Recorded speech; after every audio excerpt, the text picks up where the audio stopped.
திராட்சப்பழத்தோட்ட ஊழியங்கள், கர்த்தரருளின ஊழியங்கள். திராட்சப்பழத்தோட்ட ஊழியங்கள், கர்த்தரருளின ஊழியங்கள். அவரில் நிலைத்திருந்து கனி கொடுப்போம், கர்த்தர் வாய்க்க செய்வார். அவரில் நிலைத்திருந்து கனி கொடுப்போம், கர்த்தர் வாய்க்க செய்வார். துதி உமக்கே, துதி உமக்கே, துதி உமக்கே என்றுமே என்றும். துதி உமக்கே, துதி உமக்கே. சிறியவனை பொழுதிலிருந்தும் எளியவனை குப்பையிலிருந்தும் எடுத்து உயர்த்தி ராஜாக்களோடும் பிரபுக்களோடும் வந்திருக்க செய்கிற அருமை ஆண்டவர் இயேசு கிறிஸ்துவின் இனிதான நாமத்தினாலே இந்த சத்தத்தை கேட்கின்ற அனைத்து தேவனுடைய பிள்ளைகளுக்கும் என்னுடைய அன்பான வாழ்த்துதல்கள். நீங்கள் கோடாக்கோடியாய் பெருகுவீர்களாக, உங்களுடைய பிள்ளைகள் கோடாக்கோடியாய் பெருகுவார்களாக என்று வாழ்த்துகின்றேன், ஆசீர்வதிக்கின்றேன்.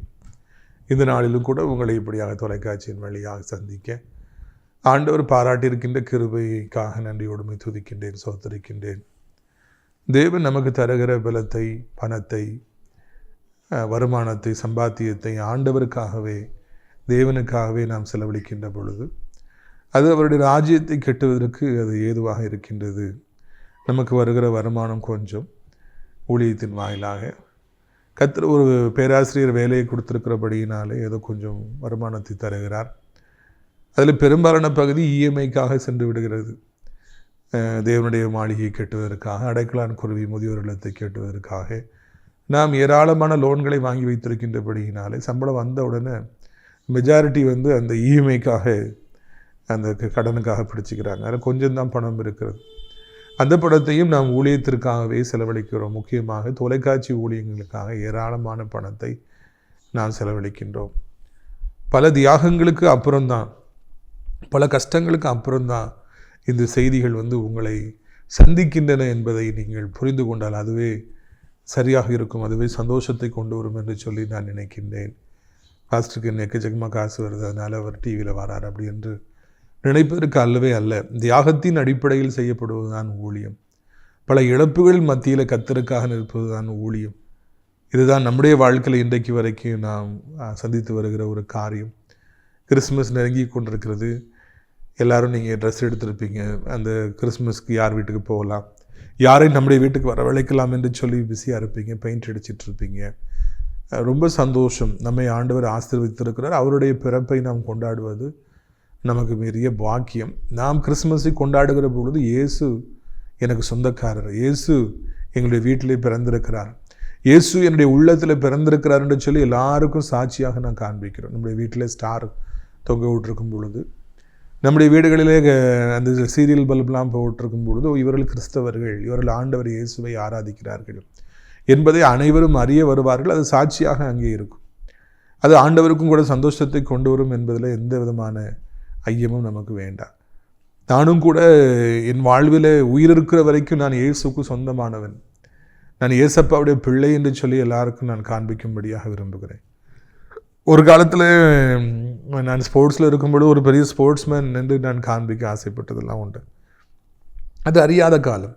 இப்பொழுது நான் ஆண்டவருடைய பிள்ளை, இயேசப்பாவுடைய பிள்ளை என்று சொல்லியே நான் காண்பிக்க விரும்புகிறேன். பிரித்துக்குரியவர்களே, இந்த கிறிஸ்மஸ் காலத்தில் நீங்கள் எளியோர்களை நினைத்து கொள்ளுங்கள், தரித்திரரை நினைத்து கொள்ளுங்கள் என்று சொல்லி வார்த்தை சொல்லுகிறது. நாஸ்திரத்திலே 3வது சனிக்கிழமை நடைபெறப் போகிற அந்த கிறிஸ்மஸ் கொண்டாட்டத்தில் ஏறக்குறைய 1000 பெண்களுக்கு சேலைகளும் 350 450 ஆண்களுக்கு வேட்டி சட்டை இல்லைன்னா பேண்ட் ஷர்ட்டும் நாம் கொடுக்க வேண்டும் என்று சொல்லி நாம் தீர்மானித்திருக்கிறோம். வருடந்தோறும் கொடுத்து வருகிறோம். உங்களில் யாராவது இந்த செய்தியை பார்க்கும் பொழுது நீங்கள் ஏவப்படுவீர்கள் என்றால் தாராளமாக நீங்கள் சேலைகளை எடுத்துக் கொடுக்கலாம், பேண்ட் ஷர்ட் எடுத்துக் கொடுக்கலாம், வேட்டிகளை எடுத்துக் கொடுக்கலாம் என்கிற நல்ல செய்தியை உங்களுக்கு நான் அறிவிக்கும்படியாக விரும்புகிறேன். இதைவிட ஒரு பெரிய சந்தோஷம் இருக்க முடியாது. ஆசிரியத்து கூட்டங்களில் பங்கு பெறுகிற மக்கள் எல்லாம் மிகவும் ஏழ்மையானவர்கள், மிகவும் வயதானவர்கள், நிறைய பேர் 70 வயசுக்கு மேலே உள்ளவங்க. அவங்களுக்கு அந்த சேலைகளை கொடுக்கும் பொழுது நெஞ்சோடு அணைத்து கொண்டு அவர் செல்வார்களே, அந்த காட்சி கண்கொள்ளா காட்சியாக இருக்கும். நாம் இந்த பூமியிலே வாழுகிற கொஞ்ச காலத்தில் அவர்களுக்கு உதவி செய்வோம் என்றால் பரலோகத்திலே தேவன் நம்முடைய பெயரிலே அதை எழுதி வைக்கிறவராக இருப்பார். அதை மறக்கவே மாட்டார். உங்களுக்கு அதில் எந்த சந்தேகம் வேண்டாம். அது மாத்திரமல்ல, நாம் அந்த 3வது சனிக்கிழமை கூட்டத்தில் 150 கிலோவிலிருந்து 200 கிலோ மட்டன் விருந்து அங்கே வருபவர்களுக்கு நாம் அளிக்க இருக்கிறோம். அன்றைக்கு தான் உண்மையில் எனக்கு கிறிஸ்துமஸ். தெரிவித்துக்குரியவர்களே, அதுக்கு ஏராளமான மட்டன் நமக்கு தேவைப்படுகிறது. கிராமத்தை சார்ந்தவர்கள் எத்தனையோ பேர் நம்முடைய நிகழ்ச்சிகளை பார்க்கிறீர்கள். உங்கள் வீடுகளிலே ஆட்டுக்கடாக்களையும் ஆட்டுக்குட்டிகளையும் வளர்க்கிறீர்கள். நீங்கள் விரும்பினால் உங்கள் ஆட்டுக்கடாக்களை அந்த கிறிஸ்துமஸ் கொண்டாட்டத்துக்கு பரிசளிக்கலாம். என்னை தொடர்பு கொண்டு, ஐயா என்னுடைய வீட்டு கடாக்களை நான் கொடுக்க விரும்புகிறேன் என்று சொல்லுவீர்கள் என்றால் தாராளமாக அதை நாங்கள் ஏற்றுக்கொள்வோம். பிரியத்துக்குரியவர்களே, இதுவரைக்கும் பண்டாரவளை சார்ந்த தானியல், கரிசல்பட்டி அங்கே சேரன் மாதவி பக்கத்தில் இருக்குது லட்சுமணன், மற்றும் உடையார்குளத்தை சார்ந்த லாயர் ஜெர்லின், இன்னுமாக குட்டம் ஜெயா, ஆறுமுகமங்கலத்தை சார்ந்த சிஸ்டர் கலா ஆகியோர் ஆட்டுக்கடாக்களை பரிசளிப்பதாக சொல்லியிருக்கிறாங்க. கர்த்தர் அவர்களை ஆசீர்வதிப்பாராக. இன்னும் நிறைய கடாக்கள் நமக்கு தேவைப்படுகிறது. தாராளமாய் நீங்கள் கொடுக்கலாம் என்பதை உங்களுக்கு மகிழ்ச்சியோடு தெரிவித்துக் கொள்ள ஆசைப்படுகிறோம். இந்த ஊழியங்கள்லாம் ஒரு பக்கம் இருக்கும், கிறிஸ்துமஸ் கொண்டாட்டம் ஒரு பக்கம் இருக்கும். இன்னொன்று, முதியவர்களை பராமரிக்க வேண்டும் என்று எனக்கு ஒரு பெரிய ஆசை உண்டு. நான் இந்த செய்தி கொடுக்க வருவதற்கு சில நிமிடங்களுக்கு முன்பதாக எனது தெருவில் ஒரு 5-6 வீடுகளுக்கு அப்பால் ஒரு வயதான தாயார் இருக்காங்க. 95 வயசு இருக்கும். வாய் பேசுவாங்க. அவங்க வீட்டில் கீழே விழுந்துட்டாங்கன்னு நினைக்கிறேன்.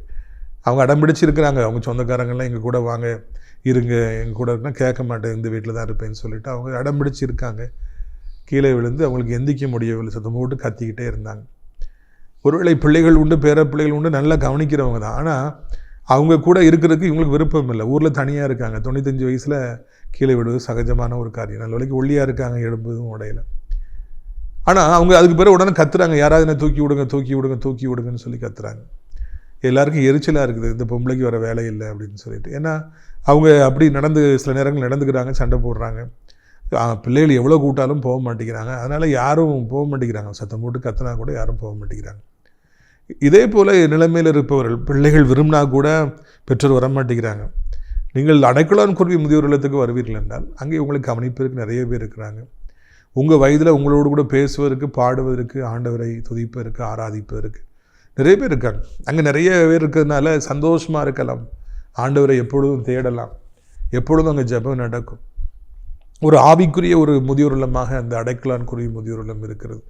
எனவே இதை நீங்கள் நினைவிலே வைத்து எப்படியாவது உங்களை பெற்றோர்கள் தனிமையிலே வாடிக்கொண்டிருப்பார்கள், அவர்களை இங்கே கொண்டு வந்து சேர்க்க வேண்டும் என்று அன்போடு அழைக்கிறேன். நிறைய பேர் தங்கலாம், 100 பேர் கூட தங்கலாம். அவர்களுக்கு எல்லா வசதிகளும் நாம் செய்திருக்கிறோம். முக்கியமாக சாப்பாடு. வயசான காலத்தில் சாப்பிட ரொம்ப ஆசையாக இருக்கும். நிறைய முதியோர்கள் வீட்டில் ஒரு குழம்பு வச்சுட்டு 2 நாளைக்கு 3 நாளைக்கு அதை வச்சு மேனேஜ் பண்ணுறாங்க. இங்கே அப்படி கிடையாது. காலையில் ஒரு டிஃபன், நைட்டு ஒரு டிஃபன், மதியானம் விதவிதமான சாப்பாடு. 2 நாள் மட்டன், 1 நாள் சிக்கனு, 2 நாள் மீன் அப்படின்னு சொல்லிட்டு விதவிதமாக நாம் வைக்கிறோம். எனவே வயதான காலத்தில் இருப்பவர்கள்லாம் தாராளமாக நீங்கள் வந்து இந்த அடைக்கலான் குருவி முதியோர் இல்லத்தில் சேரலாம். பெரிய இடம், தொட்டு மாளிகை இருக்குது, தேவனுடைய வீடு. அதில் போய் எப்போனாலும் நீங்கள் ஜெபிக்கலாம். எல்லா விதமான அனுகூலமான சூழ்நிலையும் உங்களுக்கு இருக்கிறது. நீங்கள் வந்து நீங்கள் தங்க வேண்டும் என்று உங்களை அன்போடு அழைக்கிறோம். ஒருவேளை எங்கள் வீட்டில் முதியோர் இல்லையா, ஆனால் நான் உங்கள் நிகழ்ச்சிகளை டெய்லி பார்க்குறோம் அப்படின்னா, உங்கள் வீடுகளிலே நல்ல நாட்கள், நல்ல காரியங்கள் நடக்கிற பொழுது, பிறந்த நாட்கள், திருமண நாட்கள், உங்கள் பெரியவர்களுடைய நினைவு நாட்கள் வருகிற பொழுது இங்கே இருப்பவர்களுக்கு உணவளிக்கலாம். இங்கே இருப்பவர்களுக்கு நீங்கள் ட்ரெஸ்ஸஸ் வாங்கி கொடுக்கலாம். இது குளிர்காலத்தில் கம்பளிகள், சால்வைகள், ஸ்வெட்டர்ஸ்லாம் நிறைய தேவைப்படுகிறது. நீங்கள் தாராளமாக வாங்கி கொடுக்கலாம். பார்க்க வரலாம், அவங்களிடத்தில் பேசலாம் என்பதெல்லாம் அன்போடு அறிவிக்க விரும்புகிறேன். அவங்கெல்லாம் அங்கே இருந்துட்டு ஞாயிற்றுக்கிழமை சர்ச்சுக்கு போகணும், பக்கத்தில் இருக்குது. ஆட்டோவை பிடிச்சி அனுப்புகிறோம். பர்ச்சேஸ் பண்ணணும்பாங்க, அது வாங்கணும், இது வாங்கணும். சரிம்மா போயிட்டு வாங்க அப்படின்னா ஆட்டோவில் போனால் ரொம்ப காசாகுது. ஏன்னா ஆசிரியத்துலேருந்து இது 5 கிலோமீட்டர் தொலைவில் வெளியே இருக்குது. மெயின் ரோட்டில் தான் இருக்குது, கர்த்தருக்கு ஸ்தோத்திரம். ஆனால் இந்த ஆட்டோவில் போயிட்டுருக்கு 400 500 கேட்குறாங்க. நாம் ஒரு டெம்போ டிரைவரை வாங்க வேண்டும் என்று நினைத்திருக்கிறோம். அது ரொம்ப பிரயோஜனமாக இருக்கும். இதற்காக நீங்கள் ஜெபித்துக் கொள்ளுங்கள். நார்வேல் ஜனங்களே, மார்த்தாண்ட ஜனங்களே, சென்னை வாழ் ஜனங்களே, அடுத்த மாதம் கிறிஸ்மஸ் மாதம் உங்கள் ஊர்களிலே நம்முடைய கூட்டங்கள் நடைபெறுகிற பொழுது கண்டிப்பாக மட்டன் பிரியாணி, சிக்கன் 65 அதெல்லாம் நீங்கள் வழங்க வேண்டும் என்று நாங்கள் ஆசைப்படுறோம். நீங்கள் அதுக்கு முடிந்த ஆதரவை கொடுங்க. ப்ரொஃபஸர் ரத்னசாமி ஐயா நாகர்கோவிலில் இந்த கிறிஸ்மஸ் விருந்துக்கு மொத்தம் 50,000 ரூபாய் தேவை. 10,000 ரூபாய் தருகிறேன் என்று சொல்லியிருக்கிறார்கள். அதே போல் ஏவப்பட்டவர்கள் கொடுக்கலாம், தாங்கலாம் என்பதை மகிழ்ச்சியோடு தெரிவித்துக் கொள்கிறோம். இதனாலும் நம்முடைய பிரயோஜனத்திற்காக ஆதியாகமம் 3ஆம் அதிகாரம் 1ஆம் வசனம். தேவனாகிய கர்த்தர் உண்டாக்கின சகல காட்டு மிருகங்களை பார்க்கிலும் சர்ப்பமானது தந்திரமுள்ளதாக இருந்தது. அது ஸ்திரீயை நோக்கி, நீங்கள் தோட்டத்திலுள்ள சகல விருட்சங்களின் கனியையும் புசிக்க வேண்டாம் என்று தேவன் சொன்னது உண்டோ என்றது. சர்பென்ட், நல்ல பாம்பு ஏவாளை சந்திக்கிறது. ஆதாமையும் ஏவாளை உண்டாக்கி, நீங்கள் தோட்டத்தை பண்படுத்துங்கள், சந்தோஷமாக இருங்கள் என்று ஆண்டவர் அவர்களை உண்டாக்கி தோட்டத்தில் வைத்து பகலின் குளிர்ச்சியான நேரங்களிலே அவருடைய கைகளை பிடித்து உலாவி கொண்டிருந்தார். எவருக்கும் இல்லாத பாக்கியம் அவர்களுக்கு கொடுக்கப்பட்டது. தேவன் அவர்களுக்கு அள்ளி அள்ளி கொடுத்திருந்தார். ஆதாமுக்கு ஏவாளுக்கு கொடுக்கப்பட்டது போல யாருக்குமே கொடுக்கப்படவில்லை. அவ்வளவு நல்ல ஒரு வாழ்க்கை. ஒரு நாளிலே இந்த ஆதாம் தோட்டத்தில் வேலை செஞ்சுட்டு இருக்கும்போது அவருடைய மனைவி மிஸ்ட்ரஸ் ஏவாளம்மா அங்கே கணவன் இந்த வேலை செஞ்சிட்ருக்கார், நான் போய் அங்கே போயிட்டு வருவேன் இங்கே போயிட்டு வருவேன்னு சொல்லிட்டு அவங்களுக்கு ஒருவேளை அந்த சைட் சீ, அந்த த்ரில், அந்த குருவி கூப்பிடுது, இந்த இடத்துல அந்த மிருகங்கள் நல்லா இருக்குது, நான் போய் பார்ப்பேன் அப்படின்னு சொல்லிட்டு தீனால் சுற்றி பார்க்க போனது போல் யாக்கோபுடைய குமாரத்தியாக தீனால் சுற்றி பார்க்க சென்று சேக்கேம் பிரபுடைய மகனாலே கெடுக்கப்பட்டு எத்தனையோ பேர் இரத்த ஆறு சிந்துவதற்கு, இரத்த ஆறு ஓடுவதற்கு காரணமாய் அமைந்தது போல இந்த ஏவாளும் ஆதாமை விட்டு பிரிந்து தனிமையிலே அவர்கள் சுற்றி பார்க்க போகிறாங்க. இதுவே மிகப்பெரிய தவறான ஒரு காரியம். எங்கே போனாலும் ஆதாமை அழைத்து கொண்டு சென்றிருந்தால் இந்த பிரச்சனையே வந்திருக்காது. அவங்க தனியாக போகிறாங்க. இதுதான் இந்த சர்ப்பம், தந்திரமுள்ள சர்ப்பம் எதிர்பார்த்து கொண்டே இருந்தது. எப்போ இவ தனியாக வருவா, இவட்ட பேசணும்னு சொல்லிட்டு. ஏனென்றால் ஆணும் அங்கே வருவான் என்றால் அவன் அதை அழகாக கண்டுபிடிப்பான். சர்ப்பம் தந்திரமாக இருக்குது, உன்னுடைய நோக்கம் சரியில்லை, நீ கேட்குற கேள்வி சரியில்லைன்னு விரட்டி விட்டுருப்பான். அதனால் விலையினமான பாண்டமாகி ஏவாள் அங்கே வருகிற பொழுது எப்பொழுது வருவாள் என்று எதிர்பார்த்து காத்திருந்த அந்த பாம்பு சரண் ஆஜராஜி hi good morning how are you அப்படின்னு சொல்லிட்டு பேச ஆரம்பிக்குது. ஏவாளும் ஹாய் குட் மார்னிங் சொல்லிட்டு அவங்க எக்ஸைட்டடாகி பேச ஆரம்பிக்கிறாங்க. ஏன்னா இது வரைக்கும் ஒரு கணவன்கிட்ட மட்டும்தான் பேசியிருப்பா, அங்கே ஆண்டோட்டையும் பேசியிருப்பேன். புதுசாக ஒரு ஆள், மூணாவது ஒரு ஆள் வருது. Hey good morning good morning how are you, வா நல்லா அழகாக இருக்கியப்பா ஏவாள், நல்லா இருக்கிய, அப்படி அவங்களுக்குள்ள ஒரு கான்வர்சேஷன் ஆரம்பித்தது என்று சொல்லி நான் காண்கிறோம். இது மிகப்பெரிய ஆபத்தில் கொண்டு போய் விடும் என்று அந்த பேதைக்கு தெரியவில்லை, அந்த அப்பாவிக்கு தெரியவில்லை. அது அழிவின் ஆரம்பமாக இருந்தது. முற்றிலும் இதற்கு காரணம் she parted her self from Adam. She came alone. தனிமையிலே வாழ்வது, தனிமையிலே வருவது, பிரிந்து வருவது என்பது ஒரு தவறான காரியம். நமக்குன்னு ஒரு ஃபெலோஷிப் ஆண்டு கொடுத்துருக்காங்க, வெளியே வருவது, நமக்குன்னு ஒரு சர்ச்சை கொடுத்துருக்காங்க, நமக்குன்னு ஒரு பாஸ்டர் கொடுத்துருக்குறாங்க, நமக்குன்னு ஆசிரியர் திராட்சை பழத்தோட்ட ஒழித்த கொடுத்துருக்காங்க. வாரந்தோறும் கூட்டம் நடக்குது, இல்லை மாதந்தோறும் கூட்டம் நடக்குது. அதில் இருந்து நம்ம பிரிந்து வெளியே வருவது, நம்ம அவங்களுடைய ஐக்கியத்திலேருந்து வெளியே வருவது என்பது, நமக்குன்னு ஒரு அம்மா அப்பா கொடுத்துருக்குறாங்க, வாலிப பிள்ளைகளே, வாலிப தம்பிமார்களே, அவர்களை விட்டுட்டு இன்றைக்கி நிறைய பிள்ளைங்க ஓடிடுறாங்க, வீட்டை விட்டு ஓடுறாங்க. மிகப்பெரிய ஆபத்து அது கொண்டு வரும். நமக்கு இந்த உலகத்திலே மக்கள் எப்படிப்பட்டவர் என்று தெரியாது. வாலிபர்களே, வாலிப பிள்ளைகளே, இந்த உலகம் எவ்வளவு கொடூரமான உலகம் என்று உங்களுக்கு தெரியாது. இந்த உலகத்தில் உள்ள மனிதர்கள் எவ்வளவு கேடுகட்டவர்கள், எவ்வளவு தீங்கை விளைவிப்பார்கள், எவ்வளவு நன்மைக்கு தீமை செய்வார்கள் என்று உங்களுக்கு தெரியாது. நீங்கள் எவ்வளவு உண்மையான அன்பை கொடுத்தாலும் அது பதிலுக்கு எவ்வளவு தீங்கான அன்பை அவர்கள் காண்பிப்பாங்க, தீங்கான காரியத்தை காண்பிப்பாங்க, உங்களுக்கு தெரியாது. நீங்கள் அனுபவமற்றவர்கள். எப்படி ஏவாள் இங்கே அனுபவமற்றவர்களாக இருந்து தனியாய் போய் மாட்டிக்கொண்டாலும் அதே போல் அனுபவமற்றிருக்கிற வாலிபர்களே, வாலிப பிள்ளைகளே, முக்கியமாக வாலிப தங்கச்சிமார்களே, கவனமாக வாழ பழகுங்கள். உங்களுக்கு இன்னும் சொல்லி இருக்கிற ப்ரொடெக்ஷன் உங்கள் அம்மா அப்பா, அண்ணன் தம்பி, இல்லைனா நல்ல ஆவிக்குரிய ஒரு சபை, நமக்கு இருக்கிற அந்த ஊழியக்காரர்கள், பாஸ்டர்ஸ், அவங்களுக்குள்ளே நம்ம இருந்துக்கணும். அதை விட்டுட்டு நம்ம வெளியே வருவோம் என்றால் இந்த உலகம் மிகப்பெரிய ஆபத்தை, கேட்டை நமக்கு கொண்டு வந்துவிடும். தனிமையில் இருக்கணும்னு சொல்லி ஒருவேளை நம்ம ஆசைப்படுவோம்னா அதனால் ஜெபிக்கிற நேரமாக இருக்கட்டும். அதை தவிர்த்து எங்கள் அம்மா அப்பா வேண்டாம், இல்லைனா என்னுடைய சர்ச்சு எனக்கு வேண்டாம், டீச்சர்ஸ் வேண்டாம், தனிமையில் நான் போய் நிற்பேன், என் ஃப்ரெண்ட்ஸோடு போவேன் அப்படின்னாலே அங்கே ஆபத்து வந்து விடுகிறது. நான் சின்ன வயசில் இருக்கும்பொழுது என் வீட்டை விட்டு பிரிவது என்பது எனக்கு நடக்காத காரியமாக இருந்தது. முதுநிலை படிப்பு, போஸ்ட் கிராஜுவேஷனாக படிக்க வந்திருக்கும்போது கூட ஹாஸ்டல் லைஃப்ங்கிறது எனக்கு ரொம்ப டெரிபிளாக இருந்தது. அப்பா ஹாஸ்டலில் இருக்கணுமா, புதுசாக இருக்க சாப்பாடு எனக்கு ஒத்து வர மாட்டேங்க, நானாக துணி துவைக்கணும், அம்மா இல்லையே எனக்கு ஹெல்ப் பண்ணுறதுக்கு, அக்கா இல்லையே, அப்பா இல்லையே, ரொம்ப நான் அதுக்கு அடாப்ட் ஆகிறது கஷ்டப்பட்டேன். ஆனால் என் கூட இருந்த ஒரு சில நண்பர்கள் 9வது 10வது படிக்கும் பொழுதே உடனே பாலிடெக்னிக் படிக்க போயிட்டாங்க வீட்டை விட்டு. எதுக்குன்னா போகிறேன் அப்படின்னு கேட்டால், இனிலாம் எங்கள் அம்மா அப்பா கண்ட்ரோலில் நான் இருக்க முடியாது, அதை செய்யாத இதை செய்யாதுன்னு சொல்லுவாங்க. நம்ம தனியாக போனால் நம்ம ராஜா, நம்ம என்னன்னாலும் செய்யலாம், எவ்வளோ பாவம்னாலும் பண்ணலாம், லைஃப் எவ்வளோ நாள் என்ஜாய் பண்ணால், வாலிப காலம் அனுபவிக்கிற காலம், அம்மா அப்பா கண்ட்ரோலில் என்னால் இருக்க முடியாதுப்பா அப்படின்னாங்க. நான் அதிர்ந்து போய்விட்டேன். எனது வயதை ஒத்தவர்கள் அவர்கள் இந்த வீட்டில் இதை இருக்க மாட்டேன், அம்மா அப்பா கண்ட்ரோலே சரிப்படாது, அது பைபிளை வாசின்னு சொல்கிறாங்க, சர்ச்சுக்கு போவாங்க, சண்டே கிளாஸ் போவாங்க, இவங்களுக்கு வேறு வேலை இல்லை.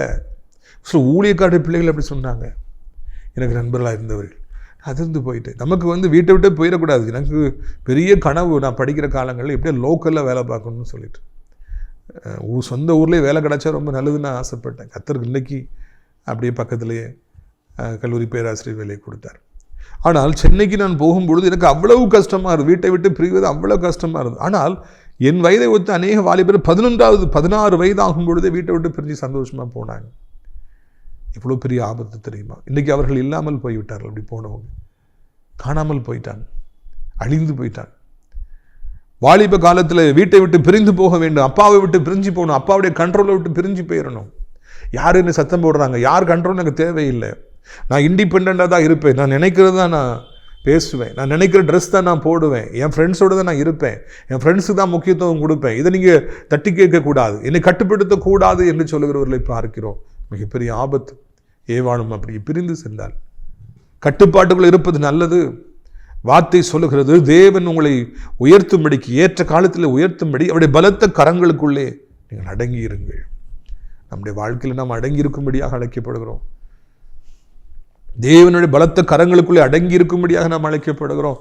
அதுதான் நம்முடைய வாழ்க்கையில் ஆசீர்வாதம். அதுதான் நம்முடைய வாழ்க்கையில் ஆசீர்வாதம். இன்றைக்கு நம்முடைய வாழ்க்கையில் மறந்துவிடவே கூடாது. அவருடைய பலத்த கரங்களுக்குள்ளே அடங்கி இருக்கணும். கட்டுப்பாடுகள் நமக்கு நிச்சயமாய் தேவை.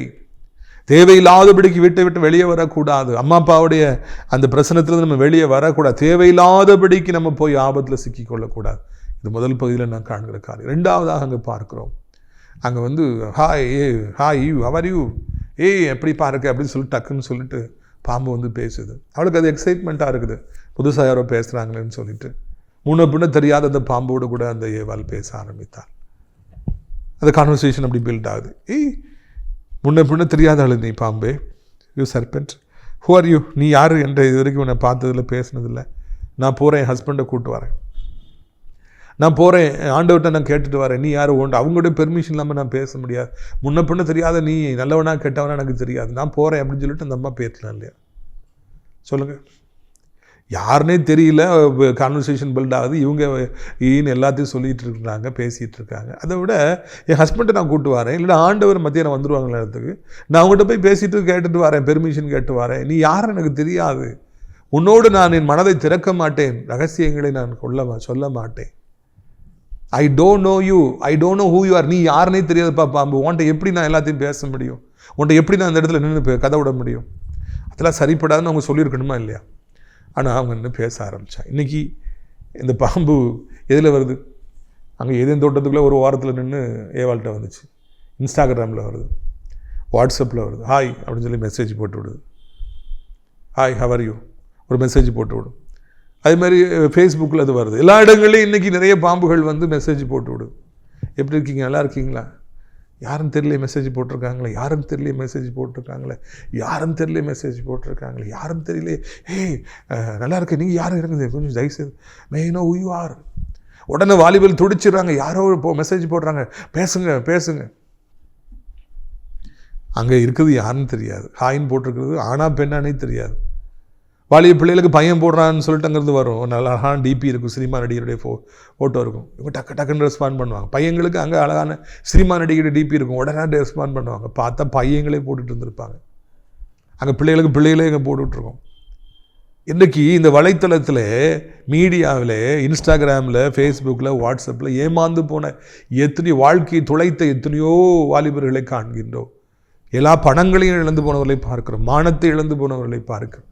90% இன்றைக்கி மோசடி வாலிபர்களுடைய வாழ்க்கையில் அவங்க தோற்று போகிற இடம், ஏமாந்து போகிற இடம், அந்த இதயம் தோட்டத்தில் அவங்க கண்டுபிடிக்கிற இடம், சாத்தான் கண்டுபிடிக்கிற இடம் இன்ஸ்டாகிராமும், வாட்ஸ்அப்பும், ஃபேஸ்புக்கும், இன்னும் என்னெல்லாம் சோசியல் மீடியா இருக்கும், அதில் தான் அவங்க ஏமாந்து போகிறாங்க. நல்ல காரியங்களுக்காக இவைகள் கொண்டு வரப்பட்டன. ஆனால் இன்றைக்கு வெறும் தவறான காரியங்களுக்காகவே இவைகளை சாத்தான் பயன்படுத்துகின்றார். முன்ன பின்ன தெரியாதவங்கள்ட்ட பழகிறது, பேசுகிறத விட ஒரு ஆபத்தான காரியம் இந்த பூமியில் எதுவுமே கிடையாது என்பதை நீங்கள் புரிந்து கொள்ளுங்கள். யாருன்னே தெரியாது, அவங்ககிட்ட போயிட்டு நம்ம நின்று எல்லாம் பேசுகிறோம், நம்ம உள்ளத்தில் உள்ளதெல்லாம் திறக்கிறோம், டக்குன்னு திறக்கிறோம் அப்படின்னா அதை விட ஒரு மதீனமான செயல் எதுவுமே கிடையாது. Never trust anybody in one side or in two counts. நம்ம 2 தடவை பார்த்துட்டோம், 3 தடவை பேசிட்டோங்கிறதுனால மனசுலாம் திறந்துட்டோம்னா நம்மளோட முட்டாள்கள் யாருமே கிடையாது. வெயிட், பேசுவதற்கு நிதானமாக இருங்கள், பொறுமை, கேட்குறதுக்கு தீவிரமாக இருங்க. It's slow to speak. அழகான ஆலோசனையை பைபிள் நமக்கு தருகிறது. ஒருவர்கிட்ட நம்முடைய உள்ளத்தை திறக்கிறது என்பது ஒரே நாளிலே, ஒரே வாரத்திலே, ஒரே மாதத்தில் இருக்கக்கூடாது. பல நாட்கள் செல்லணும், அவங்கள்ட்ட பழகணும். நாட்கள் செல்ல செல்ல அவங்களுடைய ட்ரூ கலர், அவங்களுடைய உண்மையான நிறம் வெளியே வரும். அதுக்கு பிறகுதான் அவங்க சரிப்படுவாங்களா சரிப்பட மாட்டாங்களா, அவங்கள்ட்ட நம்ம கொஞ்சம் கொஞ்சம் ஷேர் பண்ணுமா வேண்டாமாங்கிறத நம்ம முடிக்கு வரணும். எல்லாத்தையும் ஷேர் பண்ண வேண்டிய ஒரே ஒரு ஆள் ஆண்டவர் இயேசு கிறிஸ்து. மாலிப பிள்ளையே, உன் மனசில் உள்ளதெல்லாம் ஷேர் பண்ணுறதுக்கு சரியான ஆள் ஒரே ஒரு ஆள் ஆண்டவர் இயேசு கிறிஸ்து. அவர் ஒரு காலும் உனக்கு ஆபத்தை கொண்டு வர மாட்டார். ஒரு கால் நீ சொல்கிற ரகசியங்களை வெளியே போய் சொல்ல மாட்டார். ஒரு கால் உன்னை ஃபோட்டோ அடித்து பிடிச்சி வச்சுக்கிட்டு நான் நெட்டில் போட்டுறேன், உன்னை அவமானப்படுத்திடுவேன், நான் சொல்கிறத நீ கேட்கணும்னு மிரட்ட மாட்டார், அவமானப்படுத்த மாட்டார். ஆண்டவர்கிட்ட போய் என்ன ஷேர் பண்ணாலும் பிரச்சனை இல்லை, அவர் தகுந்த ஆலோசனை சொல்லுவார், நம்மளை ஆற்றுவார், தேற்றுவார், தடவி கொடுப்பார், தட்டி கொடுப்பார், உற்சாகப்படுத்துவார். நம்முடைய வாழ்க்கையில நாம் விழுந்து விடாதபடி நம்மை தாங்கி பிடித்துக் கொள்வார். ஆண்டவர்கிட்ட ஷேர் பண்ணா. மனுஷங்கிட்ட போயிட்டு டக்குன்னு ஷேர் பண்ணீங்கன்னா அது மிகப்பெரிய ஆபத்தையை கொண்டு வரும் என்பதை மறந்து விடாதுங்க. பிரியத்துக்குரியவர்களே, இன்றைக்கு வாலிப பிள்ளைகள் ஏங்குறாங்க, என் மனசில் உள்ளதை யார்கிட்ட போய் நான் சொல்லுவேன், யார்கிட்ட போய் நான் பேசுவேன்னு சொல்லிட்டு. இல்லை இல்லை இல்லை இல்லை, வேண்டவே வேண்டாம். ஆண்டவர்கிட்ட சொல்லுங்க. உங்கள் மனதோட ஷேர் பண்ணுறதுக்கு சரியான ஆண்டவர். வீட்டில் இருந்தாங்கன்னா, உடன் பிறந்தவங்க இருந்தாங்கன்னா, ரொம்ப வருடமாக இருக்கிற உண்மையான நண்பர்கள், நல்லது சொல்கிறவங்க இருந்தாங்கன்னா அதான் நல்லது. சமீபத்தில் ஒரு திருமணம் நடைபெற்றது. அது திருமணம் 1 மாதத்திற்குள்ளாக உடைந்து போய்விட்டதுக்கு முக்கிய காரணம் அந்த மணமகள் நிறைய பேர்கிட்ட பழகுறாங்க, எல்லாமே ரொம்ப வருஷமாக இருக்கிறவங்க, உண்மைதான். ஆனால் அவங்க எல்லாருமே எரிகிற நெருப்பில் தீயிலே எண்ணெயை ஊற்றினாங்க. அந்த மணமகளுக்கு அது சரிப்படாது, அவன் சரிப்பட மாட்டான் சொல்லி அந்த ஆலோசனையை, தவறான ஆலோசனையை கொடுத்தாங்க. எண்ணெயை ஊற்றி விட்டாங்க. வேண்டான்னு சொல்லி சரிப்படாதுன்னு சொல்லு.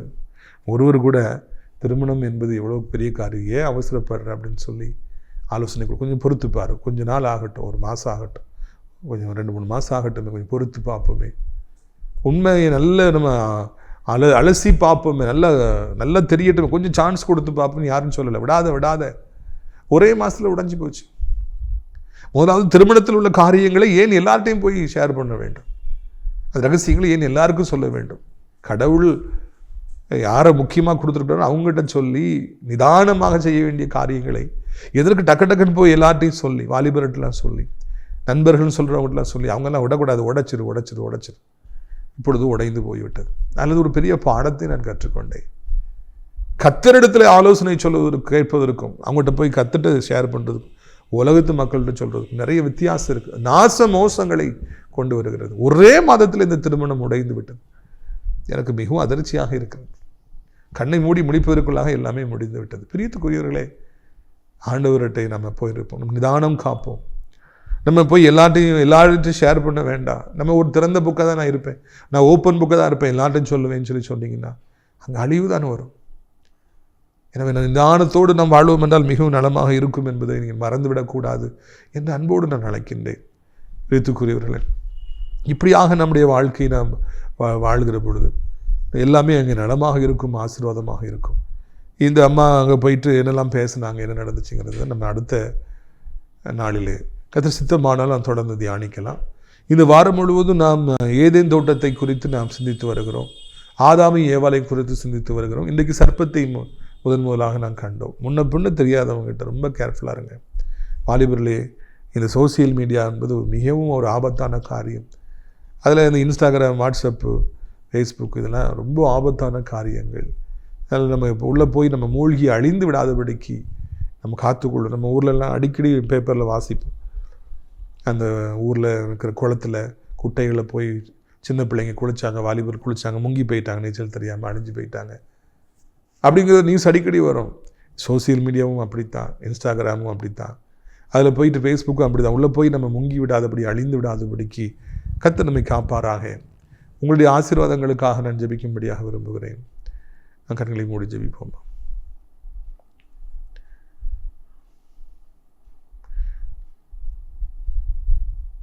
அவர் வரும் நாளிலே என்னை கரம் அசைத்து அன்பாய் கூப்பிட்டு சேர்த்து கொள்வார். அவர் வரும் நாளிலே என்னை கரம் அசைத்து அன்பாய் கூப்பிட்டு சேர்த்து கொள்வார். அங்கே அவர் சமூகமதில் அவருடனே ஆடி பாடியே மகிழ்ந்திடுவேன். ஆனந்தமே பரமானந்தமே, இது மாபெரும் பாக்கியமே. இந்த பாதலத்தின் சொந்தக்காரர் அவர் எந்த உள்ளத்தில் சொந்தமானார். இந்த பாதலத்தின் சொந்தக்காரர் அவர் எந்த உள்ளத்தில் சொந்தமானார். மகிழ்வோம் மகிழ்வோம் தினமாக மகிழ்வோம், இயேசுராஜன் நம் சொந்தமாயினார். இந்த பாதலத்தின் சொந்தக்காரர் அவர் எந்த உள்ளத்தில் தஞ்சமானார். ஆண்டவரே, இந்த நாளுக்காக நன்றி அப்பா. அப்பா பிதாவே, இந்த நாளிலும் கூட நாங்கள் அருமையான ஒரு செய்தியை கேட்டோம். வாலிபர்களுக்கு ஏற்ற ஒரு செய்தியை கேட்டோம். ஆண்டவர் எல்லாருக்கும் ஏற்ற செய்தியை கேட்டோம். ஆண்டவர் எங்களுக்கென்று தந்திருக்கிற ஆண்டவரை ஒரே ஒரு நம்பிக்கை நீரே ஏசப்பா. உண்மை நாங்கள் பற்றிக்கொள்ள உம்மிடத்தில் எல்லாவற்றையும் மனந்திருந்து பேச உதவி செய்யுங்க. ஈராபா காபானா ஷஹுத்துரி பாராபானா அதை சொல்கிற பழையவையெல்லாம் ஒளியட்டும். வாலிப மகளே, அதையே நினச்சிட்டு இருக்காது. இப்படி ஆகிப்போச்சு, இப்படி ஆகிப்போச்சு. சந்தித்த அவமானங்கள், தோல்விகள், துரோகங்களை அதே நினச்சிட்டு இருக்காது. அதை தூக்கி தூரப்போடு. பழையவைகள் ஒழிந்தன, எல்லாம் புதிதாயின. நீ என்னிடத்தில் வந்து விட்டாய், இனி எல்லாவற்றையும் நான் புதிதாக்குவேன் என்று சொல்லி ஆண்டவர் சொல்லுகிறார். மத்தினி அக்கத்த ரபூன ஷகுத்துரபூர தூமா தூபா அகுப்துரணியாலா பார கரபலம். தேவன் ஆசீர்வாதங்களை தரப்போகிறார். அன்பு மகனே, உங்களை ஆண்டவர் ஆசீர்வதிக்கப் போகிறார். நீங்கள் நினைத்து பார்க்க முடியாத அளவிற்கு மிகப்பெரிய உயரத்தில் உங்களை கொண்டு போய் வைக்கப் போகிறார். பிசாசானவன் அதை அறிந்து அதற்கு முன்பதாக உங்களை விழுங்கிவிட வேண்டும் என்று சொல்லி அவன் போராடி கொண்டிருக்கிறான். யுத்தங்களை செய்துகிட்டு இருக்கிறான். அவன் தந்திரத்தில் விழுந்துடாதீங்க. ஆண்டவருடைய நாமத்தில் அவனை எதிர்த்து நில்லுங்க. இந்த பிரச்சனைகள் சீக்கிரமாய் கடந்து போகும். அதன் பிறகு ஆண்டவர் உங்களை உயர்ந்த அடைக்கடத்தில் வைப்பார். கிளியாராபாரா ஷிகிலாராபானா தூபாராபானா கூபாரணியா கருபாராபானா தூபா கரபலம். ஒரு பெரிய வியாதி வந்து சரீரம் முழுவதும் பரவி அன்போயே அறியா உடல் முழுவதும் அது இருக்குது. எப்படி போகுன்னே தெரியல.